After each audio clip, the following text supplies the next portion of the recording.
हमने सारा incomplete spiritual knowledge छोड़ रखा है, वो कति अधूरा सधूरा सा जिसका सिर पैर नहीं। तो इसको तत्व ज्ञान कहते हैं, जो सबको सेट करे और परिपूर्ण रूप से कथाओं को भी सही सुनाए। जैसे मीराबाई पिछले जन्म जन्मांतर की पुण्यकर्मी प्राणी थे और काल उनको ऐसे स्थान पर पैदा कर देता है कि उनकी भक्ति कोई कर्ण ना दे। वो कैसे ठाकुरों के घर जन्म दे दिया। और राजस्थान के ठाकुर उस समय अपने आप को खुदा से नीचे नहीं मानते थे, अपनी बहन बेटियों को पर्दे में रखते थे, एक परंपरा थी उनकी। और स्वयं सब खेतों में या कहीं भी काम करना होता स्वयं करते थे। पशुओं का गोबर भी उठाकर बाहर कुड़ियों पर स्वयं डाला करते थे। अपनी बहन बेटियों को पर्दे में रखा करते, बाहर नहीं जाने देते थे। और कोई जाति थी तो उसको कलंकित माना जाता था, बहिष्कार करते थे, उसका बहुत विरोध करते थे, उसका बुरा हाल कर देते थे, यहां तक कि उसको मार भी देते थे। अब परमात्मा की आत्मा भगवान बन नहीं रह सकती और पिछले संस्कार उसको टिकने नहीं देते, जिसके परिणाम स्वरूप वो आत्मा परमात्मा के लिए कहीं ना कहीं भटक रही होती है। काल ने जगह जगह एजेंट बिठा रखे अपने, कहीं देखोगे कोई पूजा पाड़निया, कितने कोई पत्रालियां बैठा ला तेरी भविष्य बता दूं, आजा बैठ जा कर दे 20 रुपये, फिर ये नकली संत, ये पंथ बना रखे मेरे, ये सारे एजेंट काल ने छोड़ रखे मिसगाइड करने के लिए। एक दयालु दाता हमारा पिता विधाता है, कबीर भगवान वो स्वयं आता है। वो जब ज्ञान देने लगता है तो विरोधी लोग असंख्य होते हैं। वो नकली संतों की जिनकी रोजी रोटियां बंद होने की संभावना हो जाती है, वो जनता को भड़का देते थे, हमें अपने पिता का विरोधी बना देते थे, अपने स्वार्थ वश वो नकली, जिस कारण से वो खामियाना अभी तक हम भर रहे हैं, भोग रहे हैं। तो पुण्यात्मा मीराबाई की कसक बहुत ज्यादा थी भगवान में। उसकी माँ भी धार्मिक थी। माता से उसने पता चला, श्री कृष्ण जी की मूर्ति बना करके वो उसके गुणों से परिचित होकर के भगवान श्री कृष्ण को अपना इष्ट रूप में मानकर पूजा करने लगी। अब जब उसका विवाह करने लगे तो उसकी माँ उसने स्पष्ट कह दिया कि माता मैं दूसरी शादी नहीं कर सकती, मैंने तो ब्याह कर लिया भगवान से। तो नहीं मानना समाज का कारण था, जबरदस्ती उसका ब्याह कर दिया। एक बहुत अच्छे नेक व्यक्ति से विवाह, एक बहुत अच्छे नेक व्यक्ति से हुआ। और वो विवाह के 4 वर्ष के बाद उसके पति की मृत्यु होगी, मीराबाई के पति की। लेकिन उसने मीराबाई की प्रार्थना पर इतनी सुविधा दे दी थी कि मंदिर में जाने अलाउड कर दिया था। वो नगरी का राजा था, तो राजा के आगे विरोध कौन कर सकता है। उसके साथ में 2-3 नौकरानियां बहनें चली जाती थी, तो जिससे तो दूसरे ठाकुर लोग भी नहीं बोल सके, भी अकेली नहीं जाती है, 4-5 जाती है इसके साथ। और फिर राजा के सामने प्रत्येक व्यक्ति कुछ नहीं बोल सकता। अब वो मंदिर जाती थी, अटूट श्रद्धा थी भगवान में। अब परमात्मा कहते हैं सोचल छिद्र में करूं अपने जन के काज, सोचल छिद्र में करूं। अब क्या हुआ, दयालु है परमात्मा, सतगुरु आए दया करी, ऐसे दीन दयाल ये हमारे सत परमात्मा सतगुरु आते हैं, ऐसे दीन दयाल है, अपनी आत्माओं को अपना रास्ता आप ही बताते हैं। एक दिन उस परमात्मा कबीर जी के शिष्य हो गए थे रविदास जी, और भी कई शिष्य हो गए थे, लेकिन रविदास जी उनके बहुत निकट रहते थे और वो चमार जाति से थे। आज से 600 वर्ष पहले छुआछूत चरम सीमा पर था। और ये जो शेड्यूल कास्ट के जो व्यक्ति होते थे, अनुसूचित जाति यानी चमार हुए, जुलाहे हुए, इनसे अन्य विशेष सर्वन जाति बहुत इनको हे समझती थी, इनके निकट नहीं मान जाते थे।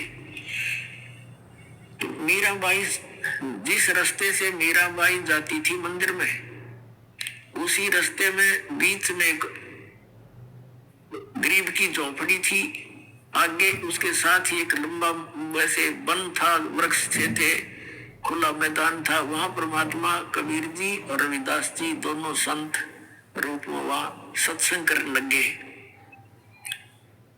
अब मीराबाई जा रही थी मंदिर में, और जब देखा जाते समय कि कोई साधु संत आए हैं, लोग इकट्ठे हो रहे हैं, वापस आई, घंटा 2 घंटा मंदिर में अपने करके पूजा अर्चना, तो वापस देखा तो वहां सत्संग शुरू हो गया, हो रहा था। मीराबाई और सखियों ने सबने मिलकर सोचा चलो 2 वचन सुनते हैं, भगवान की चर्चा हो रही है, वो बैठ की जाके। परमात्मा तो आए इसीलिए थे, अपनी आत्मा को कहते गोता मारू स्वर्ग में जा बैठू पाताल, कह कबीर ढूंढता फिर अपने हीरे मोती लाल। जैसे परमात्मा ने सबको ऐसे ही खोजा, तो मीराबाई सत्संग सुनने लगी। परमात्मा ने सत्संग वही किया जो राम और कृष्ण के बारे में वो क्या करते थे। गुण तीनों की भक्ति में ये भूल पड़ो संसारे, कह कबीर निज नाम बिना कैसे उतरो पारे। 3 देव की जो करते भक्ति, इनकी कदे ना होवे मुक्ति। सारी कथा कहानी सुनाई भगवान ने, ब्रह्मा विष्णु महेश नासवान है, इनसे ऊपर कोई और परम शक्ति है, अपने को छुपा कर दाता बताया करते थे। मीराबाई को शौक लगा जैसे बिजली का झटका लगा करे, क्योंकि वो श्री कृष्ण की पुजारण थी, श्री विष्णु की पुजारण थी। पहली बार तो पुण्यात्माओं सबके साथ ऐसी घटना घटी, दास को भी ऐसा झटका लगा था, क्योंकि दास श्री कृष्ण और विष्णु का कट्टर पुजारी था, हनुमान जी के व्रत रखता था। श्याम जी हमारे दादा लाई वह गांव पूरी साधली पूजा वो भी करता था। तो पहली बार दास को भी बड़ा दुख हुआ था, लेकिन सहन करके फिर आगे जानने की चेष्टा की, तो हृदय के पट खुल गए, स्पष्ट दिखाई देता है। पहले मोतियाबिंद था, हमारा ऑपरेशन हो गया, अब हृदय वाली आंखें काम करने लगी। अब मीराबाई को बड़ा दुख हुआ सत्संग के बाद, कहने लगी महाराज जी आप क्या बात कह रहे हो, क्योंकि पुण्यात्मा कोई भी जो प्रसन्न भी करते हैं वो सभ्य तरीके से करते हैं। कहने लगी महाराज जी हमने तो कभी ये बात सुनी नहीं, आप जो बता रहे हो। तब परमेश्वर ने कहा बेटी जो नहीं सुनी वही सुनाने आया हूं मैं, जो तुमने सुना है वो लोकवेद है, दंत कथाएं हैं, ये राम कृष्ण की आप मृत्यु होती है। तो प्रश्न किया उस देवी ने कि भगवान आप कैसे कह रहे हो, भगवान श्री कृष्ण जी ने मोर ध्वज राजा के पुत्र ताम्र ध्वज को आरे से चिरवा कर जीवित कर दिया, आप कैसे कह रहे हो कि वो कुछ नहीं कर सकते। परमात्मा ने कहा बेटा मैं ये नहीं कह रहा कुछ नहीं कर सकते, पर ये तुम्हें मुक्ति नहीं दे सकते। फिर इनकी सामर्थ्य देख लो, मोर ध्वज राजा का लड़का तो श्री कृष्ण ने जाके जीवित कर दिया, क्योंकि उसके सांस शेष थे, उसकी आयु शेष थी, इतना ये कर सकते हैं। ये तो एक जादूगर कर देता है, छोटे मोटे साधु संत कर देते हैं। लेकिन श्री कृष्ण जी जब कहाँ गई थी उनका वो सामर्थ्य, जब उनका सगा भांजा अभिमन्यु महाभारत के युद्ध में चक्रव्यूह में मारा गया था। सुभद्रा का पुत्र जो श्री कृष्ण की बहन थी सुभद्रा, श्री कृष्ण रो रहा था, 5 पांडव रो रहे थे, उनका कुल नाश हो रहा था, तो नहीं जीवित किया श्री कृष्ण जी ने अभिमन्यु को। अब सुनोगी। फिर पूछा उसने जी कारण क्या था, कि बेटी अभिमन्यु का प्रारब्ध इतना था, उसकी आयु शेष नहीं थी और ताम्रध्वज की आयु शेष थी, उसने जाकर दिखा दिया ड्रामा। तो सेम गिवा एकदम, क्योंकि मालिक के जो ज्ञान है ये सटीक उदाहरण है। वह घर चली गई तो कहने लगी जी, फिर उसने कहा परमात्मा से, फिर दूसरा प्रश्न किया कि मुझे भगवान कृष्ण साक्षात दर्शन देते हैं, मैं उनसे बातें भी करती हूं। परमात्मा ने कहा बेटी तू अपने कृष्ण जी तो पूछ लिए, ये देवता है, ये झूठ नहीं बोला करते, सच्ची बताओगे तेरे को।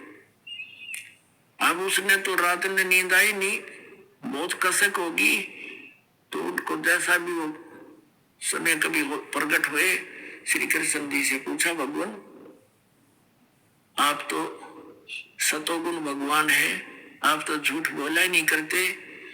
मैंने ऐसे ऐसे संतों का सत्संग सुना है, मेरा बात जची नहीं उनकी, क्या आपसे भी कोई ऊपर शक्ति है? तो श्री कृष्ण जी ने कहा, मीरा वो शक्ति है, लेकिन वो हमने भी ना मिली, उसकी ट्राई करने की कोई यूज नहीं, हमने खूब सिर पटक लिया, वो देख उसका कोई अता पता नहीं लगता। अब वो उसको तो बड़ा झटका लगा कि वो संत कहते हैं हम उनको दिखा दें, उसका नाम दे, उसकी प्राप्ति करा दिया। श्री कृष्ण जी ने इतना मान लिया कि वो है अवश्य। तो रात को नींद नहीं आया उस बेटी को। अगले दिन फिर पहुंच गई सत्संग में, वहीं बैठ गई। फिर सारी 2-3 दिन लगातार मालिक सत्संग करते रहे। फिर क्या हुआ, मीराबाई को प्रेरणा हुई कि भगवान मुझे उपदेश दे दो। परमात्मा ने कहा, बेटा पहला काम है इस भक्ति मार्ग का प्रथम कदम गुरु होना चाहिए, सतगुरु हो, सच्चा ज्ञान वाला हो। तो मीराबाई ने कहा, भगवान दीक्षा दे दो। अब परमात्मा ये देखना चाहते थे, ठाकुरों की लड़की, इसमें भगवान की कितनी चाह है। ये परमात्मा को प्रमुख मानती है या समाज को, लोक लाज को। तो मीरा से कहा कि बेटी जाओ। परमात्मा ने कहा, पता था कि वो दीक्षा मांगेगी, इतना ज्ञान सुने बादशाह तो पुण्यात्मा का कलेजा हल जाता है। रविदास जी से कह दिया कि तू मीराबाई को नाम दे दिए, प्रथम मंत्र मैंने तुझे बताया, केवल इस को देना, आगे तेरे को आदेश भी नहीं है। और मैं तेरे पास भेजूंगा जब यह दीक्षा लेना होगी, और तू इसकी परीक्षा लेना, तब देना इसको नाम। अब वह लड़की ने प्रार्थना की। परमात्मा ने कहा, बेटी जाओ उसके पास, वो बैठा महात्मा, वो देंगे तुझे दीक्षा। वो तो गई, वहां पर जहाँ संकेत मिल गया, जाकर बैठ गई। महाराज जी नाम दे दो, दीक्षा दे दो। रविदास जी कहने लगा, बेटी बहन मैं हूं चमार जाति का, और तू है ठाकरा की बेटी। गुरु से नाम लेने के बाद जब तूने लोग जाके यूं कहेंगे तूने किससे नाम ले लिया है, चमार पर नाम ले लिया, इज्जत का नाश हो गया। और जब तेरे मन में दोष आ गया, भक्ति खत्म हो जाएगी तेरी, और लोग तेरी बेइज्जती बहुत करेंगे बेटी। तो कोई और देख ले अपना गुरु। तो मीराबाई ने कहा कि महाराज जी मैं आपकी बेटी, आप मेरे पिता, बाढ़ में जाए संसार, मेरा नाम दे दो, मैं पीछा छुटवाना चाहती हूँ। तो रविदास जी ने दीक्षा दे दी। अपने आत्मा भक्तों के लक्षण ये होते हैं, वो लोक लाज नहीं करते। कभी परमात्मा की वाणी में भी गरीबदास साहिब बताते हैं, लोक लाज ना कीजिए निर्भय हो रहिए, और यो मन चावे राम को तो दासा तन करिए। कहते हैं लोक लाज ना कीजिए निर्भय हो रहिए, जय मन चावे राम को दासा तन करिए। स्वान स्वरूप संसार है कुछ कर सी नाही, शीश महल को देख करिए भोंक भोंक मर जाही। सत्संगी तजना सत्संगी संगना तज चतराम बसाई। नित्यानंद जी महाराज संत वे हैं, उन्होंने कहा है कि लोक लाज मर्याद जगत की तरण जो तोड़ बगावे। ये लोक लाज मर्याद जगत की नौगत तरण की तरह निकड़े की तरह तोड़ के फेंक दे, तब कोई राम भगत गत पावे। तो साधु संतां के पिछले उदाहरण देख लो, उन्होंने लोक मर्यादा कति नहीं करी। जैसे आदरणीय नानक साहिब जी हिंदू धर्म में थे, अरोड़ा खत्री इनके घर जन्म था इनका, और रामकृष्ण के पुजारी थे। परमात्मा मिले तो पूरा उसी दिन त्याग दिया था, परमात्मा के दर्शन करके आते ही सब छोड़ दिया, और पूरा विरोध हुआ था उसका हिंदू समाज में, होने दे, कभी परवाह नहीं करी। ये दृढ़ भक्त होते हैं जिनको भगवान आकर मिलते हैं। तो मीराबाई ने कहा, भगवान मुझे नाम दे दो, आप मेरे पिता, मैं आपकी बेटी, पूछो मेरे साथ वो संघर्ष, आप मेरे साथ रहोगे, मैं आप झेल लूंगी सब कष्टों को, पर परमात्मा के लिए मैं कुछ भी कर सकती हूँ। अब प्रथम मंत्र दे दिया रविदास जी ने, और फिर जैसे महीने में 20 दिन में फिर आने लगे सत्संग करने। तो सत्संग उस दिन तो भगत पर पक्के आते हैं। सत्संग विशेषकर परमात्मा रात्रि में भी करते थे और दिन में भी करते थे। दिन में कम रात्रि में ज्यादा करने लगे, क्योंकि दिन में काम नहीं न समय नहीं मिलता भक्तों को, व्यक्तियों को। रात्रि तो अपनी ही होती है, अपने ही समय नींद से समय निकाल लेते हैं। अब पहले तो दिन में मंदिर में जाती थी, अब रात्रि ने सत्संग में जाने लगी, दोनों टाइम, सुबह भी दिन में भी रात में भी। अब पहले तो उसका पति था, उसको साथ देता था, कोई बोलने वाला नहीं था। अब उसकी मृत्यु के बाद उसका देवर बन गया वहां का, उस नगरी का राजा। उसने मीराबाई को बहुत समझाया कि तू अब मत जाया कर, पहले तो तेरा पति था, अब लोग पता नहीं क्या क्या बात बनाते हैं, हमारी इज्जत का नाश कर देगी तू। उसने कोई परवाह नहीं करी थी, मंदिर में जाती रही। और फिर लागी वो रात में सत्संग में जान। इस बात का उसके देवर ने घना मलाल हो गया, घना दुख मान लिया कि इसको तो मार दे तो अच्छा है, और इसने तो इज्जत का नाश कर दिया। तो क्या किया उसने, क्या किया, एक दिन अपने पुत्र का जन्मदिन रख दिया, रिश्तेदार आए हुए थे, और एक किसी सपेरे से कहा कि ऐसा विषधर ला दे, ऐसा विषयर ला दे सर्प के डंक मारते मर जाए आदमी। उसने वैसा ही ला दिया, राजा का हुक्म था, और एक डिब्बे में बंद करके ऊपर लिख दिया 9 लखा हार। राजा ने एक बांदी से कहा, नौकरानी से, जाओ मीरा को दे दे, ये हार गले में पैर लेगी, सुंदर कपड़े पहन लेगी, रिश्तेदार आवेंगे। और ऐसे, क्योंकि वो तो ऐसी रहती थी बेचारी, उसमें तो ना उड़ने पैरने की कोई परवाह नहीं रही थी, भगवान में कसक गनी लगी थी। तो उसने कहा कि ठीक से कपड़े पहन लेना, मेरी बेइज्जती ना करवाना, रिश्तेदार ने कहेंगे भाई रहा नहीं उसकी पत्नी को कैसे रखता है, और ये हार पहन लेगी। उसने सोचा था नो कि सर्प डस कर मर जाएगी, सर्प देगा डस, सारे रिश्तेदार होंगे, सब गवाह हो जाएंगे, एक सांप लड़ गया, भाई हम भी वही थे, इसलिए मृत्यु होगी इसकी। इसने चाल तैयार चाली थी। अब वो नौकरानी ने तो जाकर दे दिया कि ले मीरा भाई, राजा ने बताया है इसमें एक हार है बहुत कीमती, इसको पहन लेना, और सुंदर कपड़े पहन ले, आज उनका लड़के का जन्मदिन है, दूर दूर के रिश्तेदार आए हुए। मीरा भाई बोली रख दे, मैं पहन लूंगी। नानू का हिब्बा पहन ले, मैं पहन लूंगी, तू जा। वह चली गई। अब उसने खोला कि ना पहनूंगी तो यूं दुखी करेगा, इन बातों में तो कोई खास आंट भी नहीं मेरा भक्ति की, मेरे लिए तो माटी है, यूं हार है, जो कुछ भी है, लेकिन यूं बकवादी आदमी दुखी करेगा।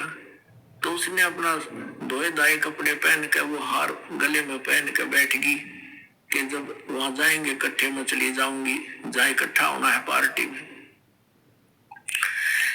अब 5-7 मिनट के बाद वो आया,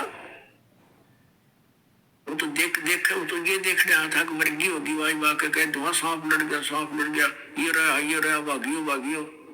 अब उसने जाकर देखा कि वो मीरा बाई गले में सुंदर हार पहने बैठी। तो कहने लगा कि हार कहाँ से लाई, तो उल्टा मैं जानता था तू रातों जाती है, यही कर्म करने जाती है। वो कहने लगी जी आप भी मुझे जीने देते ना मरने देते, आप ही ने कभी भेजा था, और देख मुझे ही कलंकित कर रहे हो। तो वो कहता मैंने कहा, कौन से उसमें कहाँ भेजा था कि ये डिब्बे में, ये बांदी नौकरानी देकर गई थी। वो डिब्बा देखा कि इसमें क्या था, कि इसमें ये हार था। अब उसने सोचा, बांदी बुलाई नौकरानी कि तू, बोले जी मैं अभी देकर बाहर ही बैठी हूँ, इनके बाहर नौकरानी थी, वो बाहर रहती थी, और यही डिब्बा, और तो उसके पास कोई वस्त्र भी, कपड़ा भी नहीं था विशेष, और कोई पात्र भी ऐसा नहीं था। अब उसने सोचा भाई बड़ी, उसने सोचा सपेरा जादू कर गया मेरी खातिर है, वह ना जच्ची उसका, कोई और जादू तंत्र का दे गया होगा। तो जब तो वह बच गई। एक दिन उसने क्या किया कि एक सर्प से विष मंगवाया, विष डालकर एक प्याले से उसने सोचा या मरती नहीं, मानती नहीं, इज्जत का नाश कर दिया, जिसको जहर से मार देते हैं। उसको कहा विष साथ गया तलवार लेकर, ये जहर पी ले, ये विष है इसके अंदर, या तो इसको पी लेना, तेरी गर्दन काटूंगा। तलवार लेकर खड़ा हो गया। तो मीराबाई ने सोचा मारना तो इसने है ही, तलवार से तो दर्द होगा, विष पे लेती हूँ, आराम से मर जाऊंगी। करके मालिक को याद और विष पेगी सारा। और वो देखा खड़ा खड़ा नौका नो चेहरा, आध घंटे तक बाट देखी दुश्मन ने, वो मरी नहीं, वापस आ गया या वासा होकर। तो परमात्मा कहते हैं मीराबाई को मारन लागे जहर का प्याला प्यारे, पीवत ही अमृत हो लाग्या, हो गया सर्द ही यारे। मन तू पावेगा अपना किया रे, भोगेगा अपना किया रे। भक्ति के अंदर ऐसी शक्ति है, पुण्यात्माओं विश्वास करना इस मालिक पर। ये कथाएं सुना करते थे हम, कथा नहीं थी, सच्ची बातें हैं। कहा तो इसने मारना था, कहते हैं पीवत ही अमृत हो गया और हो गया सर्द ही यारे।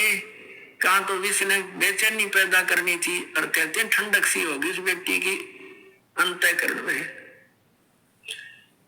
अब उसने सोचा भाई ना तो या मारे तो मरती उसके देवर ने, अब इसका के इलाज करो। इसने तो हमारा बट्ठा बैठा दिया इज्जत का। उसने उसकी माँ बुला ली, मीराबाई की उससे कहा कि मौसी तो समझा दे इसने। और माँ की बात बेटी मान लिया करती है। तो माँ ने बहुत समझाया, बेटी देख इधर उधर जाती है, हमारी तकरार होती है, तो अपनी भक्ति यहाँ कर ले। और वहां सौ प्रकार से उसने जैसे तैसे माँ बेटी को समझाती है, अपने सारे तंत्र मंत्र कर दिए पर वह ना मानी। फिर यहाँ तक कहा कि बेटी हम ठाकुर और वो चमार जिस तो तू नाम ले आई, इसमें भी हमारी बेइज्जती का मामला है बेटा, तो मत जाया कर वहां। तो माता और बेटी का फिर क्या एक कवि के द्वारा बना गया, समझ सुनाते हैं। सत्संग में जाना मीरा छोड़ दे, सत्संग में जाना मीरा, आए मारी लोग करे तकरार। सत्संग में जाना मीरा छोड़ दे, आए मारी लोग करे तकरार। सत्संग में जाना मीरा छोड़ दे, सत्संग में जाना मीरा छोड़ दे, आए मारी लोग करे तकरार। सत्संग में जाना मीरा छोड़ दे, सत्संग में जाना मेरा ना छूटेरी। सत्संग में जाना मेरा ना छूटेरी, आरी चाहे जड़ के मरो संसार। सत्संग में जाना मेरा,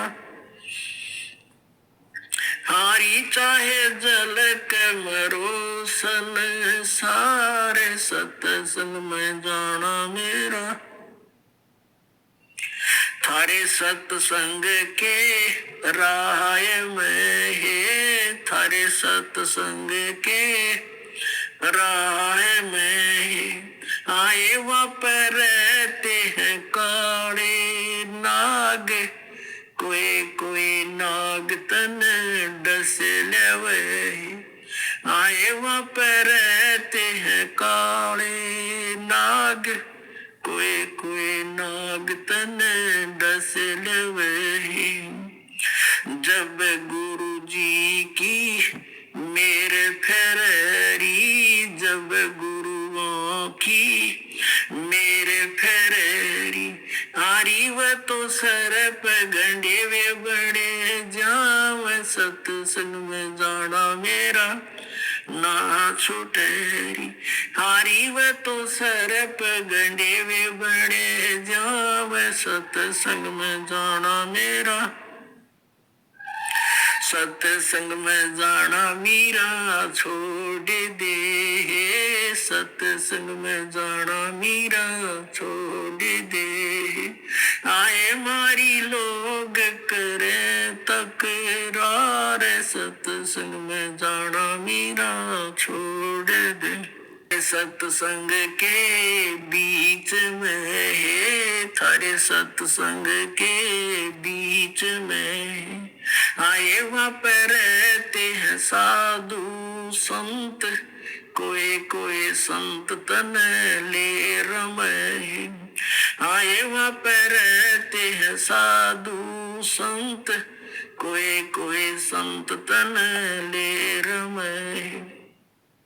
तेरे री मन में माता पाप है री, तेरे री मन में माता पाप है री। वो संत मेरे माँ बाप है री, वो संत मेरे माँ बाप है री। हारी व तो कर देंगे बेड़ा पार, सत्संग में जाना मेरा ना छूटे। हारी वे तो कर देंगे बेड़ा पार, सत्संग में जाना मेरा ना छूटे। सत्संग में जाना मेरा छोड़ दे, सत्संग में जाना मेरा छोड़ दे। हाय मारी लोग करे तकरार, सत्संग में जाना मेरा छोड़ दे। सत्संग में जाना मेरा ना छूटेरी, सत्संग में जाना मेरा ना छूटेरी। हारी चाहे जड़ के मरो संसारे, सत्संग में जाना मेरा ना छूटेरी। वो तो जात चमार है, वो तो जात चमार है, इसमें हमारी आर है, इसमें हमारी आर है। तेरे री लिख मता चमार है री, तेरे लिख मता चमार है री। मेरा सृजन और हरी, मेरा सृजन और हरी। हरि व तो मीरा के गुरु रविदास, सत्संग में जाना मेरा ना छूटेरी। हरि व तो मीरा के गुरु रविदास, सत्संग में जाना मेरा ना छूटेरी। अपने आत्माओं परमात्मा के पाने के लिए, परमात्मा के पाने के लिए सबसे बड़ी बंधन काल ने सबसे बड़े रस्से हमारा बांध रखे हैं, ये लोक परंपराओं के। और परमात्मा कबीर साहब कहते हैं, सोई जन उभरे जिन तोड़ी कुल की कांड। परमात्मा कहते हैं, कुल करने के कारण यू अनसा गया बिगो। जब यू कुल के कर लेगा तो चार पाया का हो। आज तो लोक लाज में कुल की मर्यादा में को प्रमुख मानकर सत्संग में आया नहीं, सत्संग सुने नहीं, ज्ञान होया नहीं, भक्ति करी नहीं, फिर गधा बनकर घूमेगा, चार पाया का होगा। जब यू कुल के ढालड़ा होगा तेरे, तब यू कुल के कर लेगा तो चार पाया का हो। तो संतों को यू हृदय में जम जाती है बातें। तो यहाँ परमात्मा कहते हैं कि तन छूटा जब कहाँ समावेगा, और आखिर तुझको कौन कहेगा। गुरु बिन आत्म ज्ञान मन ने की कर ले, दो दिन का मेहमान मन ने की कर ले, दो दिन का मेहमान। कहते आखिर तुझे गुरु के बिना यू आत्मज्ञान बताओगा कौन है। तो इस प्रकार हमने सारे ज्ञान को समझना है। जैसे नित्यानंद जी एक ब्राह्मण कुल में थे, तहसीलदार की पोस्ट थी, 250 वर्ष पहले की बात। इसमें नारनौल के नवाब के यहाँ तहसीलदार की नौकरी करते थे। जब आत्म ज्ञान हुआ, फिर परमात्म ज्ञान हुआ, नौकरी त्याग दी। पत्नी थी, वो विरोध गणा कराया करती, परमात्मा की ऐसी रजा हुई उसकी मृत्यु होगी, और वैराग बन गया। जब इस ज्ञान से परिचित हुआ तब कहा था ब्राह्मण कुल में जन्म था। पहले तो 250 वर्ष पहले ब्राह्मण के घर जन्म होना ही एक बहुत बड़ी महान माना करते थे। और फिर तहसीलदार की पोस्ट, आज तो मंत्री की कोई ना इतनी कीमत जितनी उस समय तहसीलदार की होती थी। और दोनों को बद के गढ़ भगवान से दूर कर, कहते हैं कबीर साहब कहते हैं, सुख के माथे पत्थर पड़ो जिसते नाम हर देते जा, और बलिहारी उस दुख के जो पल पल नाम मिटावे। परमात्मा कबीर जी कहते हैं आग लगो ऐसे सुख का जो भगवान से दूर करे। ये परमात्मा ऐसा दुख भी दिए रखना तेरी याद बनी रहे। तो नित्यानंद ने कहा था जब वो ये ज्ञान हो गया, जब कहते हैं ब्राह्मण कुल में जन्म था मैं करता बहुत मरोड़, और गुरु गुमानी दास ने दिया कुबद गढ़ तोड़े। संत मिले उनको गुमानी दास नाम के, कहते कुबद का गढ़ तोड़ दिया। मान बढ़ाई है, ऊंची नीची जाति वाला अभिमान भेदभाव, कहते हैं कुबद का गढ़ संत बिना नहीं टूटे। तो परमात्मा के बच्चे जो होते हैं उन्हीं को मिलते हैं जो दृढ़ होते हैं। मीराबाई दृढ़ भगत थी, सारा संसार एक तरफ। अपने आत्माओं मीराबाई ने देखा है रोज बकवाद करता है, ये कभी मारने की चेष्टा करता, घर त्याग कर चली गई, वृंदावन में रहने लगी। तो वहां परमात्मा फिर मिले जाकर उसको दूसरा रूप बनाकर, और ज्ञान से उसे पूछा जैसे धर्मदास जी को मिले थे। तब उस बेटी की भी आंखें खोली, बेटा इससे आगे और भी नाम है, ये तो प्रथम मंत्र दिया है, इसके आगे सतनाम है, वो ग्रहण कर उसको मैं दे सकता हूँ, और किसी के पास नहीं है। तब मीराबाई ने परमात्मा कबीर जी से फिर मंत्र लिया, तब उसका कल्याण हुआ। बोलो सतगुरुदेव।